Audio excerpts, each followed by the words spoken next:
ವ್ಯಾಸಾಯ ಭವನಾಶಾಯ ಶ್ರೀಶಾಯ ಗುಣರಾಶಯೇ ಹೃದ್ಯಾಯ ಶುದ್ಧವಿದ್ಯಾಯ ಮಧ್ವಾಯ ಚ ನಮೋ ನಮಃ.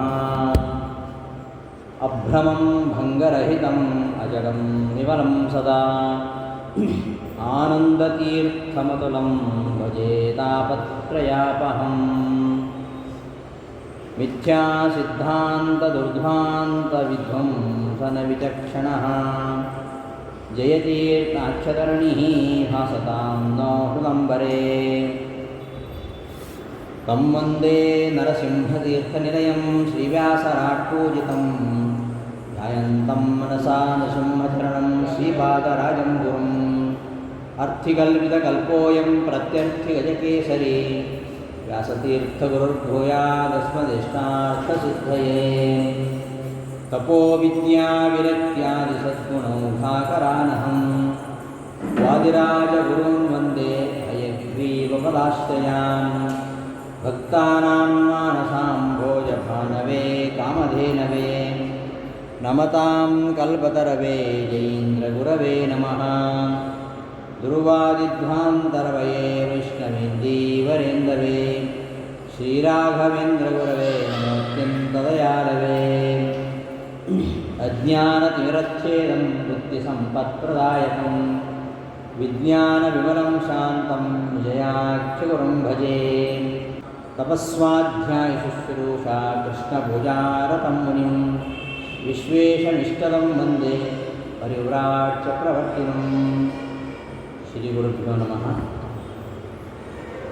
ಪ್ರಾತಸ್ಮರಣೀಯರಾದ ಪರಮಪೂಜ್ಯ ಶ್ರೀ ಶ್ರೀ ವಿಶ್ವೇಶತೀರ್ಥ ಶ್ರೀಪಾದಂಗಳವರನ್ನು ಭಕ್ತಿಪೂರ್ವಕವಾಗಿ ಸ್ಮರಿಸ್ತಾ ಅವರ ಆರಾಧನಾ ನಿಮಿತ್ತವಾಗಿ ನಡೀತಾ ಇರತಕ್ಕಂತಹ ಈ ಒಂದು ಉಪನ್ಯಾಸ ಮಾಲಿಕೆಯಲ್ಲಿ ಆ ಗುರುಗಳ ಸ್ಮರಣೆ, ಅವರ ಪ್ರೀತ್ಯರ್ಥವಾಗಿ ಶ್ರೀಮದಾಚಾರ್ಯರ ಸಂದೇಶ, ಅದರಲ್ಲಿ ನಾವು ಅನುಸಂಧಾನ ಮಾಡಿಕೊಳ್ಬೇಕು. ನಮ್ಮ ಗುರುಗಳು ಯಾವತ್ತೂ ವಿಷ್ಣೋ ಸರ್ವತ್ವವತ್ವಂಚ ಸರ್ವದಾ ಪ್ರತಿಪಾದಯ ಎಂಬ ಆಚಾರ್ಯರ ಸಂದೇಶದಂತೆ ಪ್ರತಿನಿತ್ಯವೂ ಅವರು ಸ್ವಾಧ್ಯಾಯ ಮತ್ತು ಪ್ರವಚನ ಮಾಡ್ತಾಯಿದ್ರು. ಯಾವ ದಿವಸ ಅವರು ಪಾಠ ಬಿಡ್ತಾ ಇರಲಿಲ್ಲ. ಎಂತಹ ಕಷ್ಟ ಸ್ಥಿತಿಯಲ್ಲೇ ಇರಲಿ, ಅವರ ಬಳಿಯಲ್ಲಿ ಓದಿದಂತಹ ಅವರ ಶಿಷ್ಯರಿಗೆ ಗೊತ್ತಿದೆ, ಅವರು ಎಲ್ಲೇ ಹೋಗಲಿ ವಾಹನದಲ್ಲಿಯೇ ಪಾಠ ಮಾಡ್ತಾಯಿದ್ರು. ಎಂತಹ ಕಷ್ಟ ಸ್ಥಿತಿಯಲ್ಲಿ ಅವರು ಪಾಠವನ್ನು ಬಿಟ್ಟವರಲ್ಲ, ತಮ್ಮ ಜಪತಪಾನುಷ್ಠಾನವನ್ನು ಬಿಟ್ಟವರಲ್ಲ. ಅಂತಹ ಒಂದು ತಪಸ್ಸು, ತದ್ಧಿ ತಪಃ, ಆ ಸ್ವಾಧ್ಯಾಯ ಪ್ರವಚನಗಳೇ ತಪಸ್ಸು ಅಂತ ತಮ್ಮ ಜೀವನದ ಉಸಿರಾಗಿಟ್ಟುಕೊಂಡು ನಿರಂತರವಾಗಿ ಶ್ರೀಮದಾಚಾರ್ಯರ ವಾಂಗ್ಮಯ ಸೇವೆಯನ್ನು, ಹಾಗೆಯೇ ಪ್ರತಿನಿತ್ಯ ತ್ರೈಲೋಕ್ಯ ಗುರುಗಳಾಗಿರತಕ್ಕಂತಹ ವಾಯುದೇವರ ಪುನಶ್ಚರಣವನ್ನು ಯಾವತ್ತೂ ಬಿಡ್ತಿರಲಿಲ್ಲ. ಅಂತಹ ತಪಸ್ವಿಗಳು, ಅಂತಹ ಸ್ವಾಧ್ಯಾಯದಲ್ಲಿ ನಿರತರಾದವರು, ತಮ್ಮ ಜೀವಿತ ಪೂರ್ತಿ ಶ್ರೀಮದಾಚಾರ್ಯರ ಸೇವೆಯಲ್ಲಿಯೇ ಕಾಲ ಕಳೆದವರು. ಮಧ್ವತತ್ವ ಪ್ರಸಾರಕ್ಕೋಸ್ಕರವಾಗಿ ಅಖಿಲ ಭಾರತ ಮಾತೃ ಮಹಾಮಂಡಲವನ್ನು ಸಂಸ್ಥಾಪಿಸಿ ಅದರ ಮೂಲಕವಾಗಿ ಪೂರ್ಣಪ್ರಜ್ಞ ವಿದ್ಯಾಪೀಠ ಎಂಬ ಒಂದು ಸಂಸ್ಥೆಯನ್ನು 1956ರಲ್ಲಿ ಹುಟ್ಟು ಹಾಕಿ ಆ ಮೂಲಕ ಅನೇಕ ವೈದಿಕರು, ಪುರೋಹಿತರು, ವಿದ್ವಾಂಸರು ಅವರನ್ನು ನಿರ್ಮಾಣ ಮಾಡಿ ಆ ಒಂದು ಶ್ರೀಮದಾಚಾರ್ಯರ ಸೇವೆ ಮುಂದೆಯೂ ನಿರಂತರ ನಡಿಬೇಕು ಅಂತ ಅಂತಹ ಒಂದು ಅದ್ಭುತ ಕಾರ್ಯವನ್ನು ಮಾಡಿದಂತಹ ಗುರುಗಳು, ಅವರ ಒಂದು ಉಪಕಾರ, ಅವರು ನಮ್ಮೆಲ್ಲರ ಜೀವನದ ಉಸಿರು. ಅವರನ್ನು ಮರೆಯುವ ಹಾಗಿಲ್ಲ. ಅಷ್ಟು ನಮ್ಮ ಜೀವನದಲ್ಲಿ ತುಂಬಿಕೊಂಡವರು. ಅಂತಹ ಗುರುಗಳ ವಿಶೇಷವಾಗಿರ್ತಕ್ಕಂತಹ ಸಾಧನೆ ಟೀಕಾಕೃತ್ಪಾದರ ನ್ಯಾಯಸುಧಾ ಪಾಠ. ಯಾವತ್ತೂ ನ್ಯಾಯಸುಧಾ ಪಾಠ ಬಿಟ್ಟವರಲ್ಲ.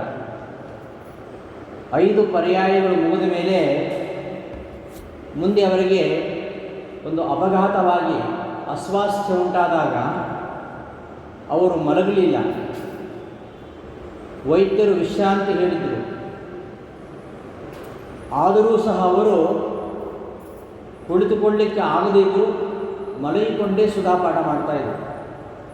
3 ತಿಂಗಳು ವಿಶ್ರಾಂತಿ ಬೇಕಂತ ಹೇಳಿದರು. 3 ತಿಂಗಳು ಪಾಠವೇ ಇಲ್ಲ. ಹಾಗೆ ಮಾಡಲಿಲ್ಲ. ಅವರು ಮಂಚದಲ್ಲಿ ಮಲಗಿಕೊಂಡು, ಇಂತಹ ಒಂದು ಮಂಚದಲ್ಲಿ ಮಲಗಿಕೊಂಡು ಈ ಟೇಬಲ್ ಲ್ಯಾಂಪ್ ಬರ್ತದಲ್ಲ ಅದನ್ನ ಇಟ್ಕೊಂಡು 1 ದಿವಸವೂ ಕೂಡ ಬಿಡದೆ ಸುಧಾಪಾಠ ಮಾಡಿದವರು. ಆ ಒಂದು ಸ್ಥಿತಿಯಲ್ಲಿ ಪಾಠ ಮಾಡೋದನ್ನು ನಾನು ನೋಡಲಿಕ್ಕೆ ಒಂದು ದಿವಸ ಹೋಗಿದ್ದೆ. ಅಷ್ಟು ಒಂದು ನಿಷ್ಠೆ, ಪ್ರವಚನ ನಿಷ್ಠೆ, ಪಾಠದ ನಿಷ್ಠೆ. ಅಷ್ಟು ಬಾರಿ ಸುಧಾಮಂಗಳ ಮಹೋತ್ಸವ. ಇವತ್ತು 47ನೇ ಸುಧಾಮಂಗಳ ಫೆಬ್ರವರಿ ಮಾಸದಲ್ಲಿ ಜನವರಿಯಲ್ಲಿ ಸುಬ್ರಹ್ಮಣ್ಯ ನಡಲಿಕ್ಕಿದೆ. ಅವರು ಆರಂಭಿಸಿದ ಈ ಒಂದು ಮಂಗಳ ಮಹೋತ್ಸವವನ್ನು ಅವರ ಶಿಷ್ಯರಾಗಿರ್ತಕ್ಕಂತಹ ವಿದ್ಯಾಪ್ರಸನ್ನ ತೀರ್ಥರು ನಡೆಸ್ಕೊಂಡು ಬಂದಿದ್ದಾರೆ. ಪ್ರತಿನಿತ್ಯ ಸುಧಾ ಪರೀಕ್ಷೆ ನಿನ್ನೆಯಿಂದ ಆರಂಭಿಸಿ 25ನೇ ತಾರೀಕು ತನಕ ನಿರಂತರವಾಗಿ ವಿವಿಧ ವಿದ್ವಾಂಸರ ಸಮ್ಮುಖದಲ್ಲಿ ನ್ಯಾಯಸುಧಾ ಪರೀಕ್ಷೆಯನ್ನು ಕೊಟ್ಟ ಮೇಲೆ ಅವರಿಗೆ ಮಂಗಳ ಮಹೋತ್ಸವ. ಅಂತಹ ಈ ಒಂದು ನಿರಂತರವಾಗಿರತಕ್ಕಂತಹ ಪಾಠ ಪ್ರವಚನ ಶ್ರೀಮದ್ ಜಯತೀರ್ಥರ ನ್ಯಾಯಸುಧೆಯ ಒಂದು ಪಾಠದ ಪ್ರವಚನ ನಿರಂತರ ನಡೆಸ್ತಾ ಬರ್ತಾ ಇದ್ದಾರೆ. ಅದೇ ಆದರ್ಶವನ್ನು ವಿಶ್ವಪ್ರಸನ್ನ ತೀರ್ಥರು ಕೂಡ ಮುಂದುವರಿಸ್ಕೊಂಡು ಹೋಗ್ತಾ ಇದ್ದಾರೆ. ಅಂತಹ ಗುರುಗಳ ಆರಾಧನೆ ನಿತ್ಯವೂ ಆರಾಧನೆ, ಪ್ರತಿನಿತ್ಯ ಸುಧಾ ಪಾಠ ಆಗುತ್ತೆ. ಯಾವತ್ತೂ ವಿಶ್ರಾಂತಿ ಇಲ್ಲ. ಪ್ರತಿಪದ ಒಂದೇ, ಅನಿವಾರ್ಯವಾಗಿ ಪ್ರತಿಪದೆ ಅನ್ನದ್ಧೇನ ಅಂತ ಅವತ್ತು ಪಾಠ ಮಾಡಲಿಕ್ಕಿಲ್ಲ. ಬಿಟ್ಟರೆ ಉಳಿದ ಎಲ್ಲ ದಿನಗಳಲ್ಲಿ ಕೂಡ ನಿರಂತರ ಪಾಠ ಪ್ರಜ್ಞದಲ್ಲಿ ಆಸಕ್ತರಾದವರು. ಅಂತಹ ಗುರುಗಳು ನಮಗೆ 2 ಅಕ್ಷರ ಕಲಿಸಿದ್ದರಿಂದ ನಾವು 2 ಮಾತುಗಳನ್ನು ಆಡಲಿಕ್ಕೆ ಇವತ್ತು ಸಮರ್ಥರಾಗಿದ್ದೇವೆ. ಅಂತಹ ಗುರುಗಳ ಒಂದು ಉಪಕಾರ ಸ್ಮರಣೆ ನಾವು ಮಾಡಬೇಕು. ಅವರನ್ನು ನಾವು ಜನ್ಮದಲ್ಲಿ ಮಾಡಲಿಕ್ಕೆ ಸಾಧ್ಯ ಇಲ್ಲ. ಅಷ್ಟು ಋಣ ನಮ್ಮ ಮೇಲೆ ಇದೆ. ಅಂತಹ ಗುರುಗಳ ಆರಾಧನಾ ಮಹೋತ್ಸವದ ಅಂಗವಾಗಿ ವಾದಿರಾಜರ ಒಂದು ಸಂದೇಶ ಏನು? ವಾದಿರಾಜರು 5 ಪರ್ಯಾಯಗಳನ್ನು ಮಾಡಿದವರು. ನಮ್ಮ ಗುರುಗಳು 5 ಪರ್ಯಾಯವನ್ನು ಮಾಡಿದವರು. ಆ ಅಂಶದಲ್ಲಿ ಸಾಮ್ಯ ಇದೆ. ಅಂತಹ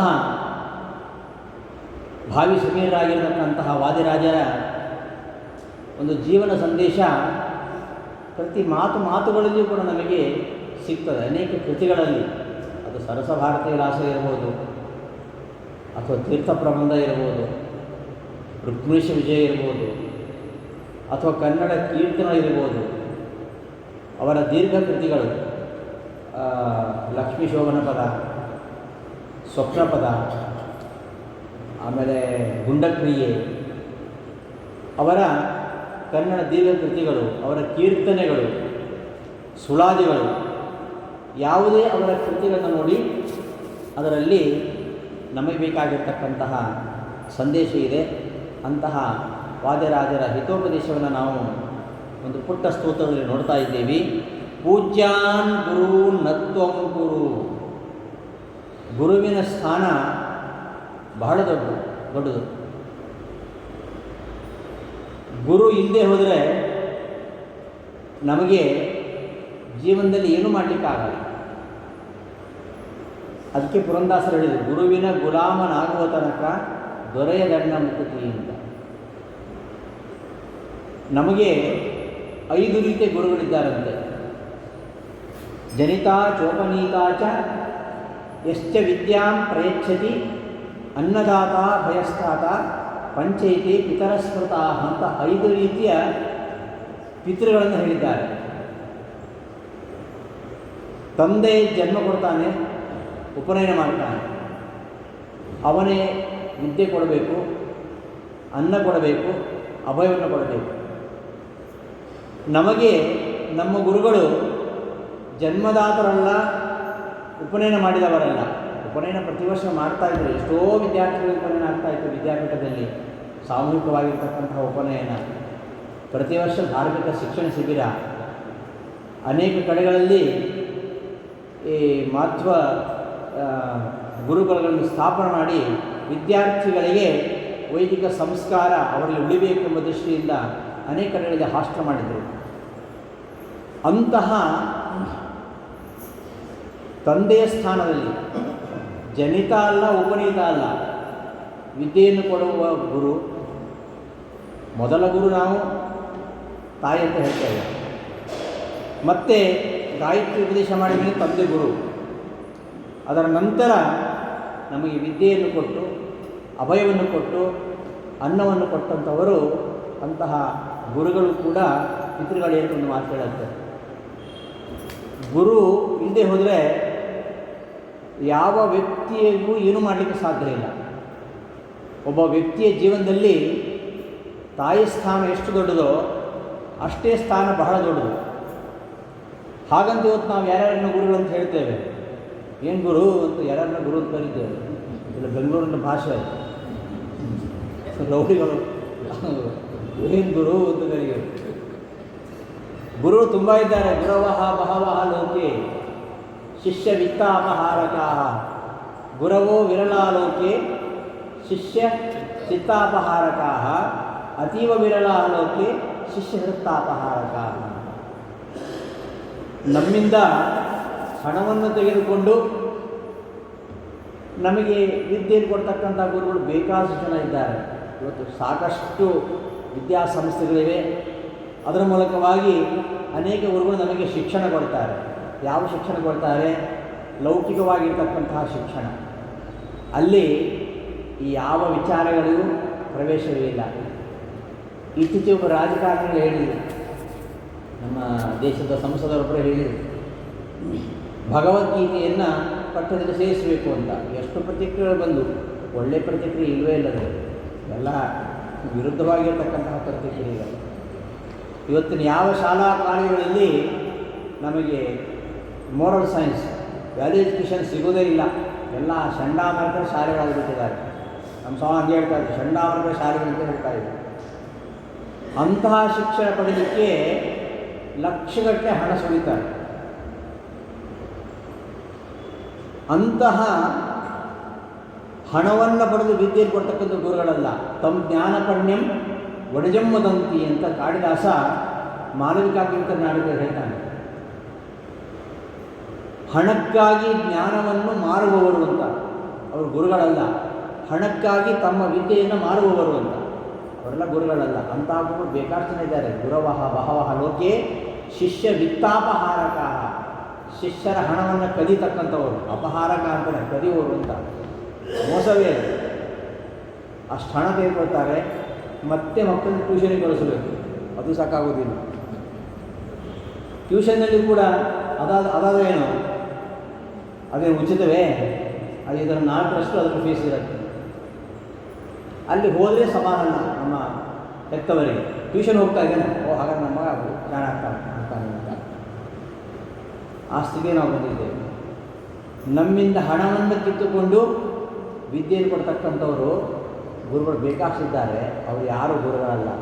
ಕೆಲವರಿದ್ದಾರೆ, ವಿರಳ ಗುರವೋ ವಿರಳಾಲೋಕೆ ಶಿಷ್ಯ ಚಿತ್ತಾಪಹಾರಕ. ಗುರುಗಳ ಮನಸ್ಸನ್ನು ಕದ್ದು ಪಾಠ ಮಾಡಬೇಕು. ಅಯ್ಯೋ ಇವರು ಪಾಠ ಕೇಳಬೇಕಾ, ಬೋರ್, ಮಧ್ಯಾಹ್ನ ಮ್ಯಾಟ್ರಿಸ್ ಹಾಕೋ ಬಂದ್ಬಿಡೋಣ ಅಂತ ಚಕ್ರ ಹಾಕ್ತಾರೆ ಮಕ್ಕಳು.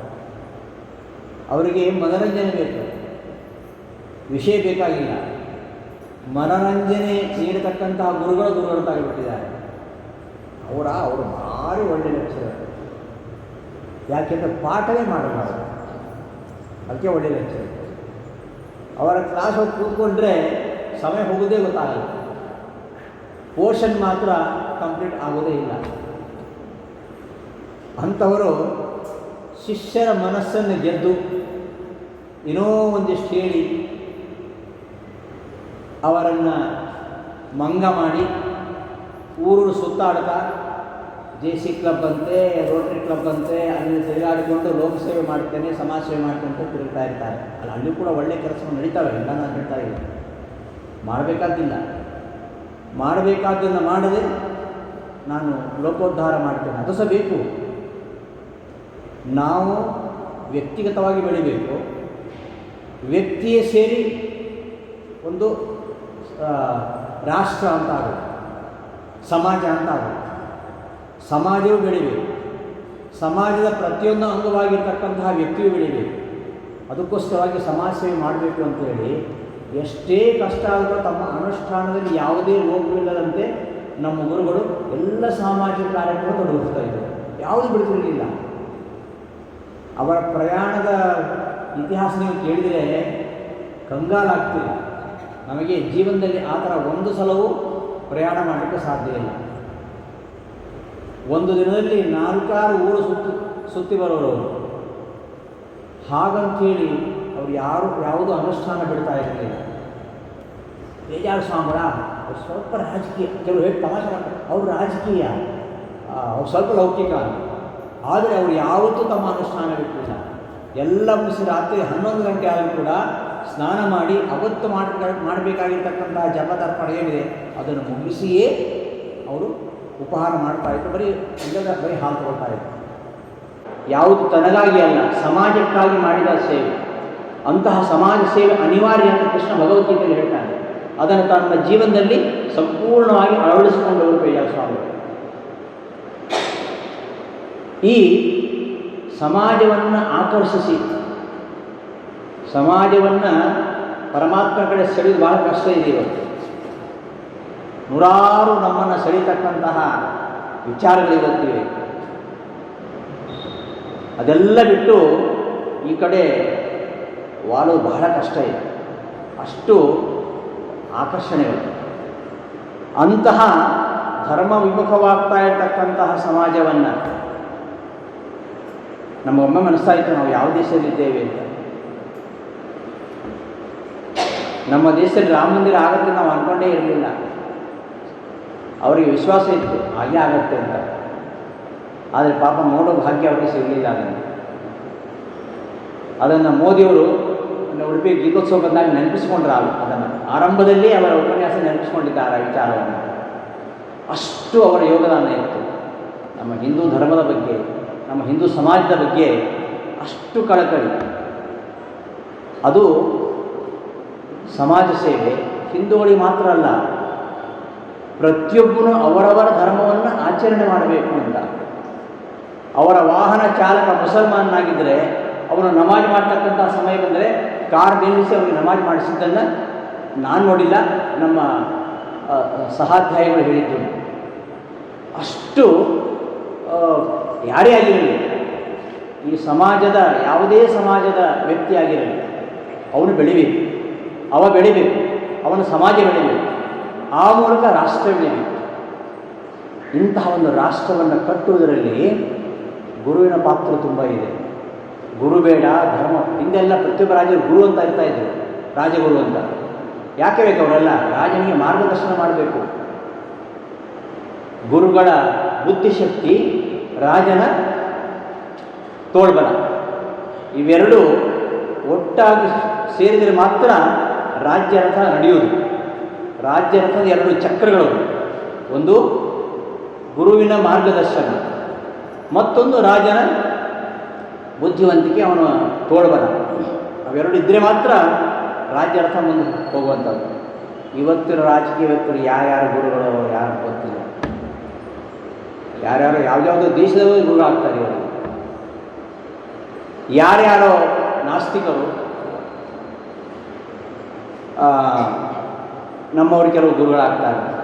ಹಾಗಾಗಿ ನಮ್ಮಲ್ಲಿ ಒಂದೊಂದೇ ರಾಜ್ಯ ನಾಸ್ತಿಕ ರಾಜ್ಯ ಆಗ್ತಾ ಇದೆ. ಕೇರಳದಲ್ಲಿ ಇವತ್ತು ಧರ್ಮನಾಶ ಆಗ್ತಾ ಇದೆ, ತಮಿಳುನಾಡಿನಲ್ಲಿ ಧರ್ಮನಾಶ ಆಗ್ತಾ ಇದೆ, ಇನ್ನು ಪಶ್ಚಿಮ ಬಂಗಾಳ ಅಂತೂ ಕೇಳೋದೇ ಬೇಡ. ಇದೆಲ್ಲ ಈ ಸಂತರ ಮಾರ್ಗದರ್ಶನವಿಲ್ಲದೆ ಯಾರ್ಯಾರೋ ಅಯೋಗ್ಯರ ಮಾರ್ಗದರ್ಶನದಲ್ಲಿ ದೇಶ ಮುನ್ನಡೆಸಲ್ಪಟ್ಟಿದ್ದಾರೆ. ಆ ಗುರುವಿನ ಸ್ಥಾನ ಅಷ್ಟು ದೊಡ್ಡದು. ಒಬ್ಬ ವ್ಯಕ್ತಿ ಶಕ್ತಿಯಾಗಿ ಬೆಳಿಬೇಕಾದ್ರೆ, ಒಂದು ರಾಷ್ಟ್ರ ಪ್ರಬಲವಾಗಿ ಬೆಳಿಬೇಕಾದ್ರೆ ಗುರು ಬೇಕು. ಎಂತಹ ಗುರು ಬೇಕು? ಎಂತಹ ಗುರು ಬೇಕಂದರೆ ಅತೀವ ವಿರಲಾಹಾರೋಕೆ ಹೃತ್ತಾಪಹಾರಕ. ಶಿಷ್ಯನಿಗೆ ಶಿಕ್ಷಣ ಕೊಡೋದು ಮಾತ್ರ ಅಲ್ಲ, ಅವನ ಕಷ್ಟ ಏನು ಅದನ್ನು ಪರಿಹಾರ ಮಾಡಬೇಕು.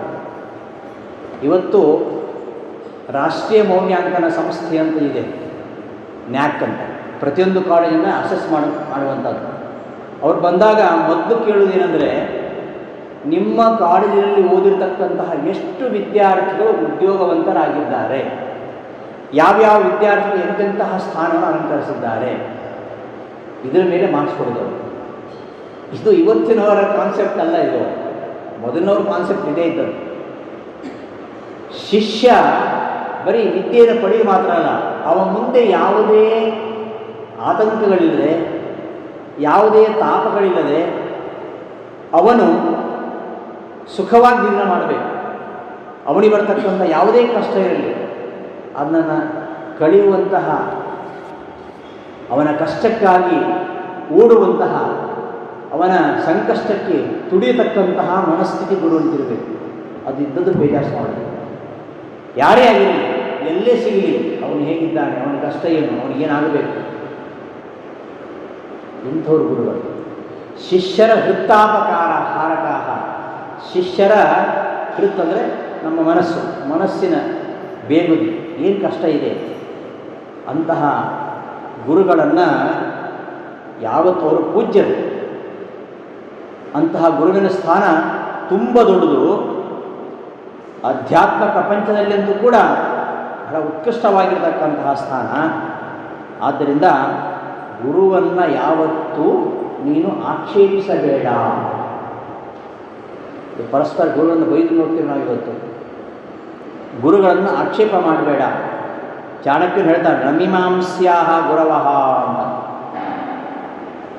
ಚಾಣಕ್ಯನ ಅರ್ಥಶಾಸ್ತ್ರ ಎಲ್ಲವೂ ಇದೆ. ಅದು ಧರ್ಮಶಾಸ್ತ್ರ ಹೌದು, ರಾಜ್ಯಶಾಸ್ತ್ರ ಹೌದು, ಅರ್ಥಶಾಸ್ತ್ರ ಹೌದು, ನೀತಿಶಾಸ್ತ್ರ ಹೌದು, ಎಲ್ಲ ಇದೆ ಅದರಲ್ಲಿ.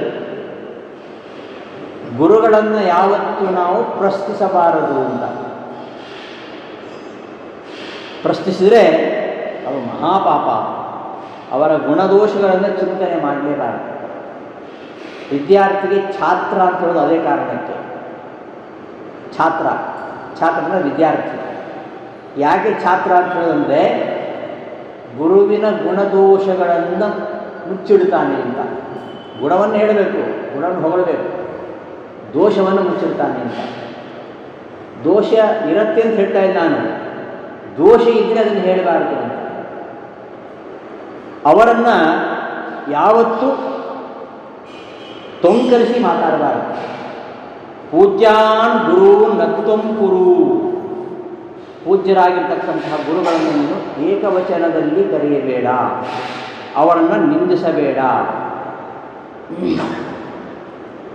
ಏತತ್ರಯಂ ಹಿ ಪುರುಷಂ ನಿರ್ದಹೇದ್ ಅವಮಾನಿತಂ ತಸ್ಮಾತ್ ಏತತ್ರಯಂ ನಿತ್ಯಂ ನಾವಮನ್ಯೇತ ಬುದ್ಧಿಮಾನ್. ಕ್ಷತ್ರಿಯಂ ಚೈವ ಸರ್ಪಂಚ ಬ್ರಾಹ್ಮಣಂಚ ಬಹುಶ್ರುತಂ ನಾವಮನ್ಯೇತ ವೈ ಭೂಷ್ಣು ಕೃಶಾನಪಿ ಕದಾಚನ. ಈ ಮಾತು ಹೇಳ್ತಾ ಇದೆ, ಯಾವತ್ತು ಕ್ಷತ್ರಿಯ, ಸರ್ಪ, ಬಹುಶ್ರುತನಾಗಿರ್ತಕ್ಕಂತಹ ಬ್ರಾಹ್ಮಣ ಇವರನ್ನು ಯಾವತ್ತೂ ಅವಮಾನಿಸಬಾರದು ಅಂತ. ಇವತ್ತು ಫೇಸ್ಬುಕ್ ಹೋದರೆ ಬ್ರಾಹ್ಮಣರ ನಿಂದನೆ ತುಂಬ ಇದೆ.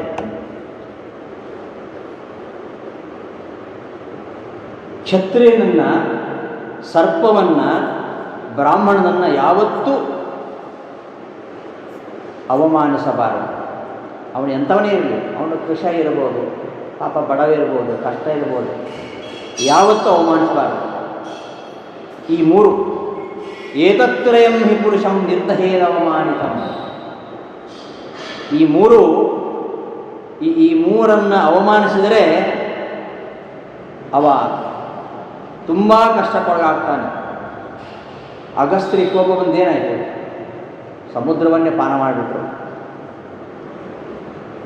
ಋಷಿಗಳ ಶಾಪ, ಬ್ರಾಹ್ಮಣರ ಶಾಪ, ಅದರಿಂದ ಇವತ್ತು ದಂಡಕಾರಣ್ಯ ನಾಶವಾಗ್ತಾನೇ ಇದೆ. ಅರಣ್ಯವೇ ಇದೆ, ಎಲ್ಲ ಹೋಗಿ ಇದೆಲ್ಲ ದಂಡಕಾರಣ್ಯ. ಒಂದು ಕಾಲದಲ್ಲಿ ಅರಣ್ಯ ಎಲ್ಲಿದೆ? ಇಲ್ಲವೇ ಇಲ್ಲ. ಎಲ್ಲ ಮನುಷ್ಯ ತನ್ನ ಸ್ವಾರ್ಥಕ್ಕೋಸ್ಕರವಾಗಿ ಪ್ರಕೃತಿಯ ಮೇಲೆ ದಬ್ಬಾಳಿಕೆ ನಡೆಸ್ತಾನೆ ಇದ್ದಾನೆ. ಆದ್ದರಿಂದ ಯಾವತ್ತು ರಾಜರನ್ನು ಏಕವಚನದಲ್ಲಿ ಕರೆಯಬೇಡ. ರಾಜನ ಇವತ್ತು ಆಳುವವರು, ಅವನನ್ನು ಏಕವಚನದಲ್ಲಿ ಕರೆಯಬೇಡ. ಇನ್ನು ರಾಜ ಆಯಿತು, ಸರ್ಪ ಆಯಿತು, ಬ್ರಾಹ್ಮಣ. ಎಂಥ ಬ್ರಾಹ್ಮಣ? ಬಹುಶ್ರುತನಾಗಿರ್ತಕ್ಕಂತಹ ಬ್ರಾಹ್ಮಣ. ಯಾರನ್ನು ಹೇಳ್ತಾ ಇಲ್ಲ ಇದು. ಬ್ರಾಹ್ಮಣ ಬ್ರಹ್ಮಜ್ಞಾನಿ, ಬಹುಶ್ರುತನಾಗಿರ್ತಕ್ಕಂತಹ, ಶಾಸ್ತ್ರ ಸಂಪನ್ನನಾಗಿರ್ತಕ್ಕಂತಹ ಬ್ರಾಹ್ಮಣ. ಅವನನ್ನು ಅವಮಾನಿಸಬೇಡ. ಅದರಲ್ಲಿ ಗುರುಗಳನ್ನು ಯಾವತ್ತೂ ನಿಂದಿಸಬೇಡ. ಗುರುಗಳಲ್ಲಿ ಭಕ್ತಿ ಇಲ್ಲದೆ ಹೋದರೆ ನಮಗೆ ಭಗವಂತನಿಗೆ ಭಕ್ತಿ ಬರುವುದಿಲ್ಲ. ಗುರುಗಳು ಒಲಿದರೆ ಹರಿ ಒಲಿತಾನೆ, ಗುರು ಮುನಿದರೆ ಹರಿ ಕಾಯುವುದಿಲ್ಲ. ಹರವೃಷ್ಟಿ ಗುರುಸ್ತ್ರಾತ ಗುರವೃಷ್ಟಿ ನಕಶ್ಚನ. ಪರಮಾತ್ಮನಿಗೆ ಕೋಪ ಬಂದರೆ ಗುರುಗಳಿದ್ದಾರೆ, ನನಗೆ ಅವರು ಶಿಫಾರಸು ಮಾಡ್ತಾರೆ, ಪರಮಾತ್ಮ ನಿವೇದನೆ ಮಾಡ್ತಾರೆ. ಏನಂ ದೀನಂ ದೂನಂ ಶರಣಾಗತಂ ಉದ್ಧಾರ ಎಂಬುದಾಗಿ ಮುಖ್ಯಪ್ರಾಣದೇವರು ಭಗವಂತನಲ್ಲಿ ನಮ್ಮ ಪರವಾಗಿ ಪ್ರಾರ್ಥನೆ ಮಾಡ್ತಾರೆ. ಅಂತಹ ತ್ರೈಲೋಕ್ಯಗುರು ಆಗಿರ್ತಕ್ಕಂತಹ ಮಧ್ವಾಚಾರ್ಯರು, ಜಗತ್ತಿಗುರು ಆಗಿರ್ತಕ್ಕಂತಹ ಶ್ರೀಕೃಷ್ಣ ಪರಮಾತ್ಮ ವೇದವ್ಯಾಸರು, ಇಂತಹ ಗುರುಗಳನ್ನು ಯಾವತ್ತೂ ಅವಮಾನಿಸಬೇಡ. ಹಿಂದಿನ ಕಾಲದಲ್ಲಿ ಗುರುಗಳ ಸೇವೆ ಮಾಡಿ ಅವರನ್ನು ವರಿಸಿಕೊಂಡು ವಿದ್ಯೆ ಗಳಿಸಬೇಕಾಗಿತ್ತು. ಇವತ್ತು ಹಾಗಲ್ಲ. ನೀನು ಹೇಳ್ಕೊಡಲ್ವ ಇನ್ನೊಬ್ಬ ಅಂತ. ಇವತ್ತು ಗುರು ಶಿಷ್ಯನನ್ನು ಹುಡ್ಕೊಂಡು ಹೋಗಬೇಕಾಗಿತ್ತು ಅಂತಹ ಪ್ರಸಂಗ. ಯಾಕೆ? ಅವನ ವಿದ್ಯೆಗೆ ಮಾರ್ಕೆಟಲ್ಲಿ ಡಿಮ್ಯಾಂಡ್ ಇಲ್ಲ, ಓದೋರಿಲ್ಲ, ಓದೋರನ್ನು ಹುಡ್ಕೊಂಡು ಹೋಗಬೇಕು. ಇಂಥ ಸ್ಥಿತಿ ಬಂದಿದೆ. ಆ ಕಾಲದಲ್ಲಿ ಗುರುವನ್ನು ಹುಡುಕೊಂಡು ಹೋಗ್ತಾ ಇದ್ದರು, ಹೋಗಿ ಅವರ ಸೇವೆ ಮಾಡ್ತಾಯಿದ್ರು. ಅವರ ಸೇವೆ ಮಾಡಿ ಅವರು ಪ್ರಸನ್ನರಾದ ಮೇಲೆ ವಿದ್ಯೆ ಕೊಡ್ತಾಯಿದ್ರು. ಸೇವೆ ಮಾಡಿ ಪ್ರಸನ್ನರಾದ ಮೇಲೆ ವಿದ್ಯಾಭ್ಯಾಸ ಆರಂಭ. ಇವತ್ತು ಅಡ್ಮಿಷನ್ ಆಗತ್ತೆ, ಆಲ್ಕೊಂಡೆ ಪಾಠ ಶುರು ಆಗಲ್ಲ. ಹಾಗಿದ್ರೆ ಆ ಮಾತು ಬೇರೆ, ಸಮಾಧಾನ ಆಗಲ್ಲ. ಇಲ್ಲಿ ಅಡ್ಮಿಷನ್ ಆದ ಮೇಲೆ ಇವ ವಿದ್ಯೆ ಗಳಿಸಲಿಕ್ಕೆ ಅರ್ಹನ? ಅದು ತಿರುವುರು ಆಗಿದೆ. ಈ ಒಂದು ಶಿಕ್ಷಣ ಪಡೀಲಿಕ್ಕೆ ಅರ್ಹತೆ ಇದೆಯಾ ಅಂತ ನೋಡಿಕೊಂಡು ಇವತ್ತು ಅಡ್ಮಿಷನ್ ಮಾಡೋದು. ಆಗಿನ ಕಾಲದಲ್ಲಿ ಹಾಗಲ್ಲ, ಅರ್ಹತೆಯನ್ನು ನೋಡಿದ ಮೇಲೆ ಮತ್ತೆ ಶಿಕ್ಷಣ ಆರಂಭ.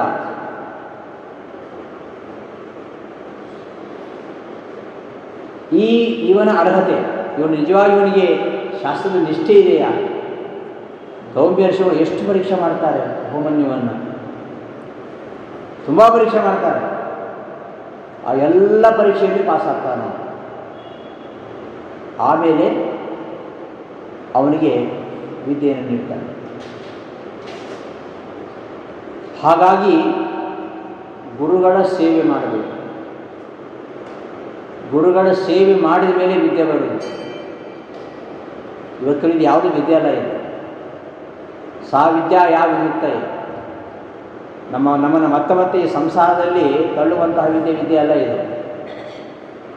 ಇದು ಕೊಡ್ತಕ್ಕಂಥ ಸಂಪತ್ತು ಶಾಶ್ವತ ಅಲ್ಲ. ಇವತ್ತು ಸುಖಪತ್ತಿಗೆ ಮೆರಿತಕ್ಕಂಥವ್ರು ನಾಳೆ ಏನಾಗ್ತಾನೆ ಗೊತ್ತಿಲ್ಲ. ಆದರೆ ವಿಮುಕ್ತಿಗೋಸ್ಕರವಾಗಿರ್ತಕ್ಕಂತಹ ವಿದ್ಯೆ ಅಂದರೆ ಅದೇ ಪರವಿದ್ಯೆ. ಅಂತಹ ವಿದ್ಯೆಯನ್ನು ಪಡಿಬೇಕಾದರೆ ಗುರುಗಳ ಸೇವೆ ಮಾಡಬೇಕು, ಅವರನ್ನು ನಿಂದಿಸಬಾರದು.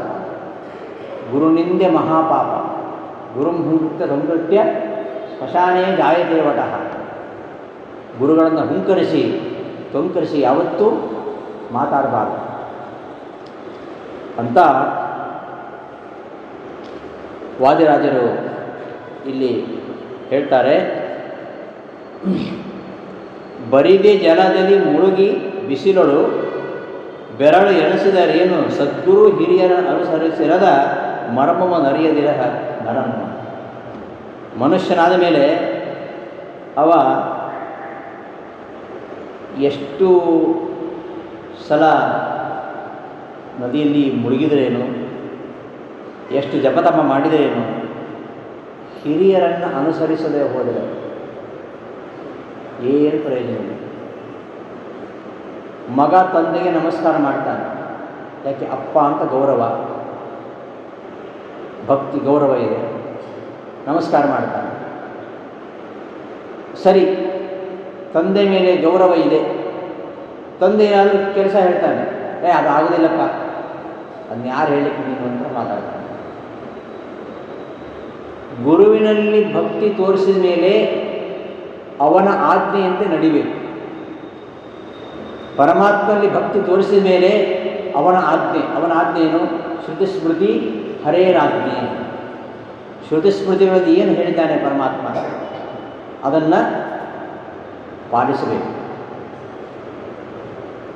ಅದು ಮಾಡದೆ ಬರೀ ನೀರಿನಲ್ಲಿ ಮುಳುಗಿದರೆ, ಜಪದಪ ಮಾಡಿದರೆ ಏನು ಪ್ರಯೋಜನ? ಅದನ್ನೇ ಪುರಂದಾಸರು ಉದರ ವೈರಾಗ್ಯವಿದು ಅಣಕಿಸ್ತಾರೆ ಅಂತವರನ್ನು. ಇದೆಲ್ಲ ಮಾಡಿ ಗುರುಗಳನ್ನು ಹಿರಿಯರನ್ನು ಅನುಸರಿಸದೆ ಹೋದರೆ ಅವನು ಮನುಷ್ಯನೇ ಅಲ್ಲ ಅಂತ ತತ್ವಸುವಾಲಿಯಲ್ಲಿ ಜಗನ್ನಾಥದಾಸರು ಹೇಳ್ತಾರೆ. ಆದ್ದರಿಂದ ಗುರುವಿನ ಸ್ಥಾನ ಬಹಳ ದೊಡ್ಡ. ಅಂತಹ ಗುರುವಿನ ಅನುಗ್ರಹವಾದರೆ ಮಾತ್ರ ಪರಮಾತ್ಮ ಅನುಗ್ರಹ ಆಗುತ್ತೆ. ಅದಕ್ಕೋಸ್ಕರ ನಾವು ಮೊದಲು ಗುರುಗಳ ಅನುಗ್ರಹ ಸಂಪಾದಿಸಬೇಕು. ಅದಕ್ಕೋಸ್ಕರ ಪ್ರತಿನಿತ್ಯ ಪ್ರತಿಯೊಬ್ಬ ಮಾಧ್ವ ವಾಯುಸ್ತುತಿಯನ್ನು ಪಠಿಸಬೇಕು. ವಾಯುಸ್ತುತಿಯನ್ನು ಶ್ರದ್ಧೆಯಿಂದ ಪಠಿಸಿದರೆ ಖಂಡಿತವಾಗಿ ಮಧ್ವಾಚಾರ ಅನುಗ್ರಹ ಆಗುತ್ತೆ. ಅಂತಹ ಗುರುಗಳ ಅನುಗ್ರಹ ಆದರೆ ಮಾತ್ರ ಪರಮಾತ್ಮನ ಅನುಗ್ರಹ ಆಗುತ್ತೆ. ಪರಮಾತ್ಮನಲ್ಲಿ ಭಕ್ತಿ ಉದ್ದೇಶಿಸಬೇಕಾದರೆ ಮೊದಲು ಗುರುಗಳಲ್ಲಿ ಭಕ್ತಿ ಮಾಡಬೇಕು. ಮುಕುಂದ ಭಕ್ತಿ ಗುರುಭಕ್ತಿ ಜಾಯೇ. ಗುರುಗಳಲ್ಲಿ ಭಕ್ತಿ ಉಂಟಾದರೆ ಮುಕುಂದನಲ್ಲಿ ಭಕ್ತಿ ಬರ್ತದೆ. ಅದಕ್ಕೋಸ್ಕರವಾಗಿ ಆ ಗುರುಗಳ ಸೇವೆ ಮಾಡಬೇಕು, ಅವರನ್ನು ಯಾವತ್ತೂ ಅವಮಾನಿಸಬಾರದು ಅಂತ ಹೇಳ್ತಾ, ಕದಾಚನ ನಾಹಂ ಕುರು, ಕದಾಚನ ಎಂದೂ ನಾಹಂ ಕುರು, ನಾನೇ ಅಂತ ಅಹಂಕಾರ ಪಡಬೇಡ. ಎಷ್ಟೋ ಜನರಲ್ಲಿ ಸಾಕಷ್ಟು ಗುಣಗಳಿರ್ತವೆ, ಯಾವುದೋ ಒಂದು ದೋಷ ಇರುತ್ತೆ, ಅದರಿಂದಾಗ ಅವನ ಗುಣ ಎಲ್ಲ ಮುಚ್ಚೋಗ್ಬಿಡ್ತಾನೆ ಅಲ್ವಾ? ಅಮಿತ ಗುಣೋಪಿ ಪದಾರ್ಥ ದೋಷೇಣೈಕೇನ ನಿಂದಿತೋ ಭವತಿ. ಎಷ್ಟೇ ಗುಣಗಳಿರಲಿ, ಒಂದು ದೋಷ ಇದ್ಬಿಟ್ರೆ ಅವೆಲ್ಲ ಗುಣ ಮುಚ್ಚಿ ಹೋಗ್ಬಿಡ್ತಾರೆ. ಈ ಉದಾಹರಣೆ ಬೆಳ್ಳುಳ್ಳಿ ಇದೆ. ಬೆಳ್ಳುಳ್ಳಿ ತುಂಬ ಒಳ್ಳೆಯದು. ಆಚಾರ್ಯ ಹೇಳಿದರು ಪ್ರವಚನ, ಬೆಳ್ಳುಳ್ಳಿ ತುಂಬ ಒಳ್ಳೆಯದು, ಆದ್ದರಿಂದ ನಾಳಿಂದ ಬೆಳ್ಳುಳ್ಳಿ ತಿನ್ನಲಿಕ್ಕೆ ಶುರು ಮಾಡಬೇಡಿ. ಬೆಳ್ಳುಳ್ಳಿ ತುಂಬ ಒಳ್ಳೆಯದು. ಯಾವ ದೃಷ್ಟಿಯಿಂದ? ಅದರಲ್ಲಿ ಔಷಧೀಯ ಗುಣ ತುಂಬ ಇವೆ. ಬೆಳ್ಳುಳ್ಳಿಯಲ್ಲಿ ತುಂಬ ಇವೆ. ನಿಖಿಲ ರಸಾಯನ ಮಿಹಿತಃ ಗಂಧೇನೋಗ್ರೇಣ ಲಶುನೈಯ. ಅದರಲ್ಲಿ ಅನೇಕ ಔಷಧೀಯ ಗುಣಗಳಿವೆ. ಆದರೂ ನಾವು ಅದನ್ನು ತಿರಸ್ಕರಿಸ್ತೇವೆ. ಯಾಕೆ? ಅದರ ಆ ಗಂಧ, ಉಗ್ರೇಣ ಗಂಧೇನ, ಅದು ಯಾಕೆ ಸಿದ್ಧ ಅಂದರೆ ಅದರ ಗಂಧ ಉಗ್ರ, ಅದರ ವಾಸನೆ ಅದು ಸಹಿಸಲಿಕ್ಕೆ ಆಗಲ್ಲ. ಒಂದು ತಾಮಸವಾಗಿರ್ತಕ್ಕಂಥ ಗಂಧ ಅದು ಒಂದು ಕಾರಣದಿಂದಾಗಿ ಬೆಳ್ಳುಳ್ಳಿಯನ್ನೇ ತಿನ್ನಲ್ಲ. ಹೇಗೋ ಹಾಗೆ ಅನೇಕ ಗುಣಗಳಿದ್ದು ಒಂದು ದೋಷ ಯಾವುದು? ಅಹಂಕಾರ. ಅಹಂಕಾರ ಹೊಂದಿದ್ಬಿಟ್ರೆ ಮುಗೀತು.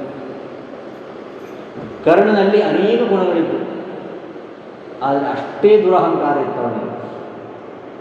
ಅದರಿಂದ ಅವನು ಹಾಳಾದ.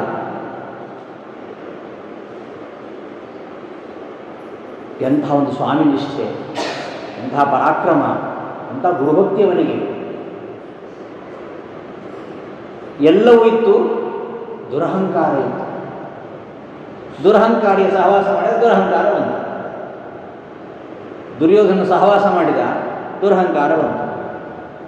ಆ ಅಹಂಕಾರ ಹೊಂದಿದ್ಬಿಟ್ರೆ ಎಲ್ಲ ಧರ್ಮಗಳು ನಾಶವಾದ, ಗುಣಗಳು ಇದ್ದೂ ಪ್ರಯೋಜನ ಇಲ್ಲ. ಅದಕ್ಕೆ ಸಾಕಷ್ಟು ಕಥೆಗಳನ್ನು ಮಹಾಭಾರತದಲ್ಲಿ ಹೇಳ್ತಾರೆ. ಎಷ್ಟೇ ಗುಣಗಳಿದ್ದು ಅಹಂಕಾರದಿಂದ, ನಹುಷ ಅಹಂಕಾರದ ಮೆರಳಿಲ್ವ, ಇಂದ್ರ ಪದವಿ ಸಿಕ್ತು ಅಂತ ಸಾಕಷ್ಟು ಕಥೆಗಳನ್ನು ಹೇಳ್ತಾರೆ. ಗರುಡನ ಕಥೆಯನ್ನು ಹೇಳ್ತಾರೆ ವೇದವ್ಯಾಸರು. ನೀವು ಶ್ರೀನಿವಾಸ ಕಲ್ಯಾಣದಿಂದ ಕೇಳಿದಿರಲ್ಲ, ಶೇಷನ ಅಹಂಕಾರ. ಅಹಂಕಾರ ಒಂದಿದ್ದರೆ, ಅಹಂಕಾರ ಅಂದ್ರೇನು? ನನ್ನಲ್ಲಿಲ್ಲದ ಸಾಮರ್ಥ್ಯ ನನ್ನಲ್ಲಿದೆ ಅಂತ ಅಂದ್ಕೊಳ್ಳೋದು, ಮತ್ತು ಏನೋ ಸ್ವಲ್ಪ ಇರ್ತದೆ, ಅಲ್ಪ ಸ್ವಲ್ಪ, ಅದು ಇದೆ ಅಂತ ಗರ್ವ ಪಡೋದು. ಮದ ಅಂತ ಹೇಳ್ತಾರೆ ಅಹಂಕಾರ. ಕೆಲವರಿಗೆ ವಿದ್ಯೆ ಇದೆ ಅಂತ ಅಹಂಕಾರ ಬರುತ್ತೆ, ಕೆಲವರಿಗೆ ಹಣ ಇದೆ ಅಂತ ಅಹಂಕಾರ ಬರುತ್ತೆ, ಕೆಲವರಿಗೆ ರೂಪ ಇದೆ, ನನ್ನಂತಹ ಸುಂದರ ಈ ಲೋಕದಲ್ಲಿ ಯಾರಿದ್ದಾರೆ ಎಂಬ ಅಹಂಕಾರ ಕೆಲವರು ಇರ್ತದೆ. ಹೀಗೆ ಎಲ್ಲ ರೀತಿಯ ಅಹಂಕಾರ. ಉದಯನಲ್ಲಿ ಅದೆಲ್ಲವೂ ಇತ್ತು. ಉದಯನಿಗೆ ರೂಪ ಇತ್ತು, ಒಳ್ಳೆಯ ಗಾಂಧರ್ವ ವಿದ್ಯೆ ಇತ್ತು, 4 ವೇದಗಳನ್ನು ಅಧ್ಯಯನ ಮಾಡಿದ್ದ, ಒಳ್ಳೆ ಬಿಲ್ಲುಗಾರ, ವೀಣಾವಾದಕ, ಆನೆಗಳ ಜೊತೆಗೆ ಹೋರಾಡತಕ್ಕಂಥ ಒಂದು ಕೌಶಲ್ಯ ಎಲ್ಲ ಇತ್ತು. ಜೊತೆಗೆ ಈ ಅಹಂಕಾರ ಇತ್ತು. ಅವೆಲ್ಲ ಇದರಿಂದ ಅಹಂಕಾರದಿಂದ ಎಲ್ಲ ಹೋಯಿತು. ಅದು ಮನುಷ್ಯನನ್ನು ನಾಶ ಮಾಡುವಂಥದ್ದು ಅಹಂಕಾರ. ಇನ್ನು ಅಹಂಕಾರ ಜೊತೆಗೆ ಯೌವನ ಇರ್ತದೆ, ಯೌವನದ ಮದ, ಹಣದ ಮದ. ಯೌವನ ಧನ ಸಂಪತ್ತಿ ಪ್ರಭುತ್ವಂ ಅವಿವೇಕಿತ. ಈ 4 ಒಂದೊಂದು ಅನರ್ಥಕಾರಿ. 4 ಒಟ್ಟಿಗೆ ಸೇರ್ಕೊಂಡ್ಬಿಟ್ರೆ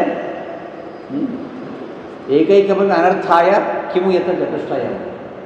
ಮೊದಲೇ ಕೋತಿ ಒಂದು ಕಡೆ ಕೂತ್ಕೊಳ್ಳೋದಿಲ್ಲ, ಅದಕ್ಕೊಂದಿಷ್ಟು ಮದ್ಯಪಾನ ಮಾಡಿಸಿಬಿಟ್ರೆ ಮದ ಬಂತು. ಆಮೇಲೆ ಒಂದು ಚೇಳು ಕಚ್ಚಿತು, ಹೇಗಾಗಬೇಡದು ಅಷ್ಟಿದೆ. ಅಷ್ಟಾದಮೇಲೆ ಒಂದು ದೆವ್ವ ಸೇರಿಕೊಂಡು ಅದರೊಳಗೆ, ಹೇಗಾಗಬೇಡ. ಹಾಗಿದೆ ಮನುಷ್ಯನ ಸ್ಥಿತಿ. ಕೆಲವರಿಗೆ ಹಾಗೆ ಯೌವನ ಅದು ಇದೆ. ಯೌವನದಲ್ಲಿ ಜಾರದೇ ಇರೋರು ಇಲ್ಲ ಅಂತ ಹೇಳ್ತಾನೆ ಬಾಣ. ಯೌವನದಲ್ಲಿ ಹಣ ಸಂಪತ್ತು ಸಿಗತ್ತೆ, ಕೆಲವೊಂದು ಅಧಿಕಾರ ಬಂದುಬಿಡುತ್ತೆ. ಅವ್ರಿಗೇನು ಗೊತ್ತಿರಲ್ಲ, ನೆಟ್ಟಿ SSC ಪಾಸಾಗಿರಲ್ಲ, ರಾಜ್ಯದ ಮುಖ್ಯಮಂತ್ರಿ ಆಗೋದನ್ನು ಬಯಸ್ತಾರೆ. ಏನು ಅವರಿಗೆ ಜ್ಞಾನ ಇದೆ? ಏನೂ ಇಲ್ಲದ ಕೆಲವರು ಮೂರ್ಖರು, ನಮ್ಮ ದೇಶದ ಕೆಲವು ಮೂರ್ಖರಿದ್ದಾರೆ, ಅವರ ಪ್ರಧಾನಿ ಆಗೋದನ್ನು ಬಯಸ್ತಾರೆ. ಆಲೋಚನೆ ಮಾಡಿ, ಯಾವುದೇ ಒಂದು ಕನಿಷ್ಠ ಶಿಕ್ಷಣ ಇಲ್ಲ. ಮಹಾ ಅವಿವೇಕ, ಬರೀ ಅವಿವೇಕ. ಇವೆಲ್ಲ ಒಟ್ಟಿಗೆ ಸೇರಿಬಿಟ್ರೆ ಹಂಗೆ ಕಪಿರಪಿಜ ಕಾಪಿಶಾಯನ ಮದಮತ್ತೋ ವೃಶ್ಚಿಕೇನ ಸಂದಷ್ಟ ಅಪಿಚ ಭಿಷಾಚಗ್ರಸ್ತ ಕಿಂ ಬ್ರೂಮೋ ವೈಕೃತಂ ತಸ್ಯ ಅಂತ ಹೇಳುವ ಹಾಗೆ ಆ ಅಹಂಕಾರ ಅದು ಇರಬಾರ್ದು. ಅದನ್ನು ಮೈಲಿಗೆ ಅಂತ ಹೇಳ್ತಾರೆ ಅಹಂಕಾರ. ಅದರಿಂದ ಕದಾಚನ ನಾಹಂಕುರು, ಯಾವತ್ತೂ ನೀನು ಅಹಂಕಾರ ಪಡಬೇಡ ಅಂತ ಹೇಳ್ತಾ, ದುರ್ಗೋಷ್ಠೀಂಚ ಅಲಂಕುರು. ಅಲಂಕುರು ಅಂದರೆ ಅಲಂಕರಿಸುವಂತಲ್ಲ, ಅಲಂ ಅಂದರೆ ಸಾಕು ಮಾಡುವುದು. ಇನ್ನೂ ಇಂತಹ ಮೀಟಿಂಗ್ಗಳಿಗೆ ಹೋಗಬೇಡ. ಮೀಟಿಂಗ್ ಆಗ್ತಾ ಇರ್ತವೆ, ಏನು ಮೀಟಿಂಗ್ ನೋಟಿಸ್ ಹಾಕ್ತಾರೆ, ಇಂಥ ಅಜೆಂಡಾ ಇದೆ ಅಂತ ಹೇಳ್ತಾರೆ, ಭಾರಿ ಮೀಟಿಂಗ್ ಆಗುತ್ತೆ, ಮೀಟಿಂಗ್ ಡಬಲ್ ಮೀಟಿಂಗ್ ಆಗ್ತದೆ, ಏನೊಂದಿಷ್ಟು ಜಗಾಡಿ ಗುದ್ದಾಡಿ ಕೊನೆಗೆ ಏನು ಯಾವ ಯಾವ ಅಜೆಂಡನೂ ಅಲ್ಲಿ ಚರ್ಚೆ ಆಗಲ್ಲ, ಯಾವ ಕನ್ಕ್ಲೂಷನ್ಗೂ ಬರೋದಿಲ್ಲ, ಮತ್ತೆ ಮುಂದೂಡಲಾಗಿದೆ ಅಂತ. ಇವೆಲ್ಲ ದುರ್ಗೋಷ್ಠಿಗಳು, ಇವೆಲ್ಲ ಏನೂ ನಿರ್ಧಾರ ಆಗುವುದಿಲ್ಲ. ಅಂತಹ ದುರ್ಗೋಷ್ಠಿಗಳು, ಅಲ್ಲಿದು ಒಳ್ಳೆಯದೇನೂ ಇಲ್ಲ. ದುರ್ಯೋಧನನ್ನ ಕಡಿಂಕ ರಹಸ್ಯದಲ್ಲಿ ಉಳಿಸಿಕೊಂಡು ಪಾಠ ಮಾಡ್ತಾ ಇದ್ದಂತೆ. ಏನು, ಯಾರ ತಲೆ ಹೊಡಿಬೇಕು, ಯಾರ ಮನೆ ಹೇಗೆ ಮುರಿಬೇಕು, ಪಾಪದ ಕೆಲಸಗಳನ್ನು ಹೇಗೆ ಮಾಡಬೇಕು ಅಂತ ಬಹಳ ರಹಸ್ಯವಾಗಿ ಹೇಳ್ಕೊಡ್ತಾ ಇದ್ದಾರೆ. ಅಂತಹ ಗೋಷ್ಠಿ ಇವತ್ತು ನಡೀತಾರೆ. ಒಬ್ಬ ಒಳ್ಳೆಯ ಕೆಲಸ ಮಾಡ್ತಾರೆ ಅಂದರೆ ಅವನನ್ನು, ಅವನ ದೇಶವನ್ನು ನಾಶ ಮಾಡಲಿಕ್ಕೆ ನಮ್ಮ ದೇಶದವರೇ ಪಿತೂರಿ ಮಾಡ್ತಾ ಇದ್ದಾರೆ ಇವತ್ತು. ಇಂತಹ ದುಷ್ಟರೆಲ್ಲ ಸೇರಿ ಮಾಡುವ ಈ ಮೀಟಿಂಗ್ಗಳು ಉಂಟಲ್ಲ, ಇವೆಲ್ಲ ದುರ್ಗೋಷ್ಠಿಗಳೇ, ಕೆಟ್ಟ ಜನರು, ಪಾಪಿಗಳು. ಅಕುರ್ವಂತೋಪಿ ಪಾಪಾನು ಶುಚಿಯ ಪಾಪ ಸಂಶಯಾತ್ ಪರಪಾಪ ಹಿ ವಿನಶ್ಯಂತಿ ಮತ್ಸ್ಯ ನಾಗಹೃದಯಥ. ನಾವು ಕೆಟ್ಟವರಲ್ಲ, ನಾವು ಒಳ್ಳೆಯವರಾಗಿದ್ದರೂ ಕೂಡ ಕೆಟ್ಟವರ ಸಹವಾಸ ಮಾಡಿದರೆ ಅವರ ದುಷ್ಟತನ ನಮಗೂ ಬರುತ್ತೆ, ಅವರ ಪಾಪ ನಮಗೂ ಅಂಟುತ್ತೆ. ತುಂಬಿದ ಸಭೆಯಲ್ಲಿ ದ್ರೌಪದಿಗೆ ಅವಮಾನವಾಗದೇ ರೀತಿಯಲ್ಲಿ ತಡೆಯಲಿಕ್ಕೆ ಯಾರು ಇರಲಿಲ್ವಾ? ಕುರುಕ್ಷೇತ್ರ ಯುದ್ಧಕ್ಕೆ ನಾಂದಿ ಆಯಿತು. ಕುರುಕ್ಷೇತ್ರ ನಡೆಯದ ಹಾಗೆ ಅದೆಷ್ಟು ಉಪದೇಶ ಆಯಿತು.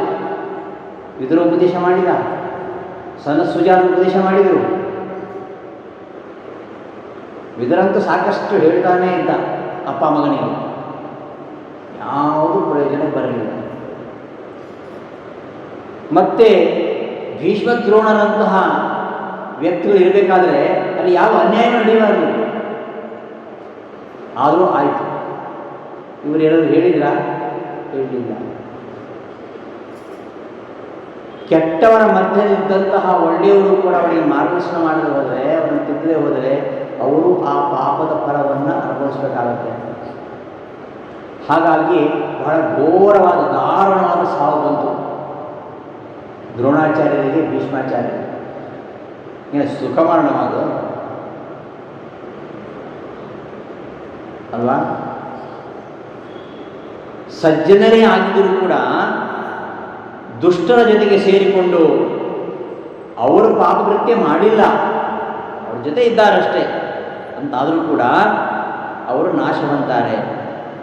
ಅದಕ್ಕೆ ಉದಾಹರಣೆ ಹೇಳ್ತಾರೆ ವಾಲ್ಮೀಕಿ ಮಹರ್ಷಿಗಳು. ಅಕುರ್ವಂತೋಪಿ ಪಾಪಾನಿ ಶುಚಯ ಪಾಪ ಸಂಶಯ. ಪಾಪ ಮಾಡದಿದ್ರೂ ಕೂಡ ಶುಚಯ, ಕೆಲವು ಸಜ್ಜನರು ಪಾಪ ಸಂಶಯ, ಆ ಪಾಪಿಷ್ಠರ ಒಂದು ಸಹವಾಸದಿಂದ ಅವರು ನಾಶವಾಗ್ತಾರೆ ಹೇಗೆ ಅಂತ ಒಂದು ಉದಾಹರಣೆ ಕೊಡ್ತಾರೆ. ಅಲ್ಲಲ್ಲಿ ವಾಲ್ಮೀಕಿ ಒಂದು ಸುಂದರವಾದ ಉದಾಹರಣೆ ಹೇಳ್ತಾರೆ, ಬಹಳ ಸರಳವಾದ ಉದಾಹರಣೆ. ವಾಲ್ಮೀಕಿ ರಾಮಾಯಣವೇ ತುಂಬ ಸರಳ, ಕೇಳ್ತಾ ಇದ್ರೆ ಅರ್ಥ ಆಗ್ತಾ ಹೋಗ್ತದೆ. ಅವರ ಉಪಮೆಗಳು ಹಾಗೆ, ಜಗನ್ನಾಥದಾಸರ ಹರಿಕಥಾಂಸಾರದ ಉದಾಹರಣೆಗಳ ಹಾಗೆ ಎಷ್ಟು ಚಂದ ಉದಾಹರಣೆಗಳು. ಹರಿಕಥಾಂಸಾರದಲ್ಲಿ ಎಷ್ಟು ಉದಾಹರಣೆ ಕೊಡ್ತಾರೆ. ಒಂದು ಉದಾಹರಣೆ ಕೊಡ್ತಾರೆ, ಗರುಡನಿಗೆ ತಿನ್ನಲಿಕ್ಕೆ ಹಾವು ಬೇಕು.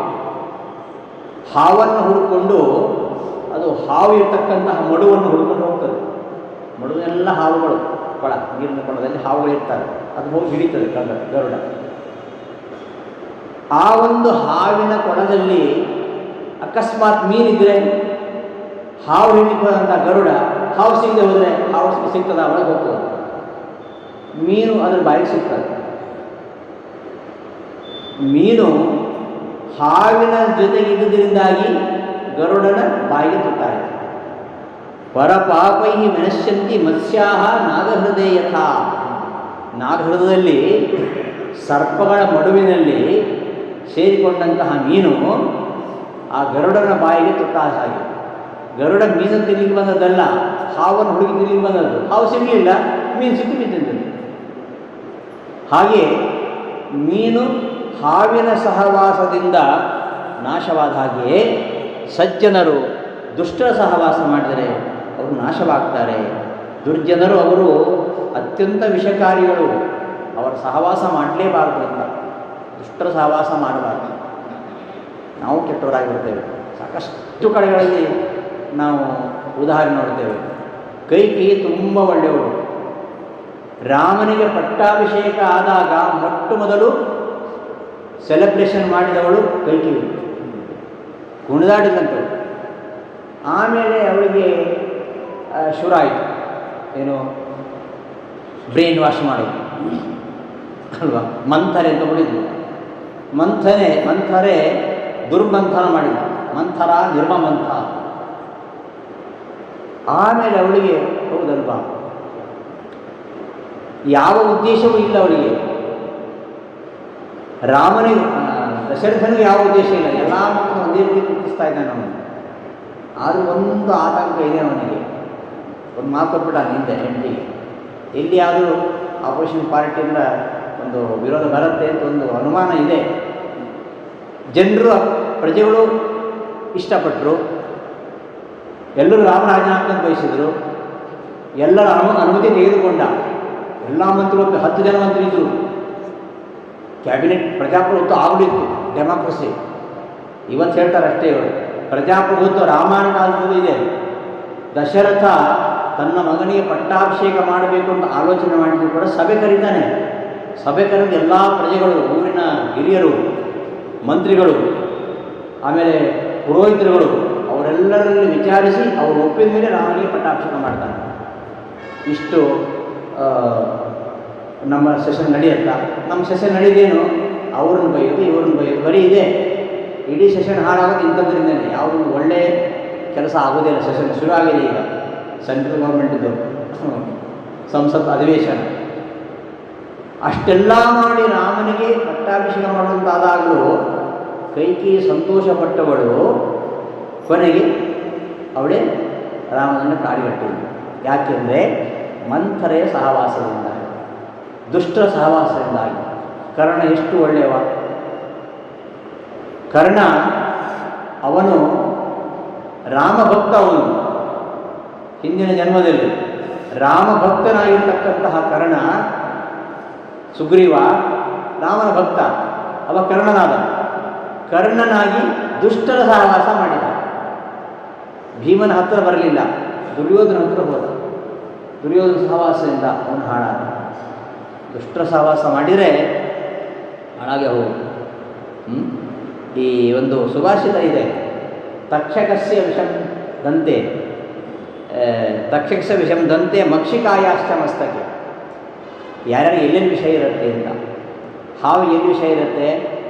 ಹಲ್ಲಿನಲ್ಲಿ ಮಾತ್ರ. ಹಲ್ಲು ತೆಗೆದ್ರೆ ಮತ್ತೆ ವಿಷಯ ಇಲ್ಲ, ದೇಹದಲ್ಲಿ ವಿಷಯ ಇಲ್ಲ, ಹಲ್ಲಿನಲ್ಲಿ ಮಾತ್ರ ವಿಷಯ ಇರುತ್ತೆ.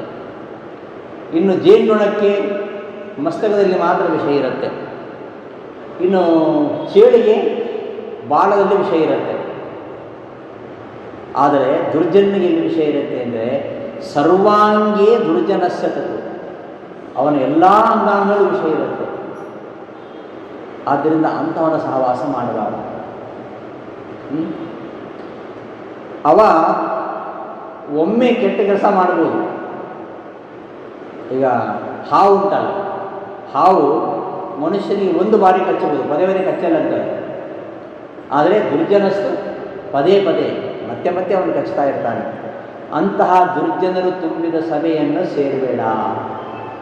ಆವಾಗ ನಿನ್ನ ಮನಸ್ಸು ಹಾಳಾಗತ್ತೆ. ನೀನು ಪಾಪ ಕಾರ್ಯ ಮಾಡದೇ ಇದ್ದರೂ ಅದನ್ನು ಕೇಳಿಸಿಕೊಂಡ್ರೂ ನೀನು ಪಾಪ ಬರ್ತದೆ.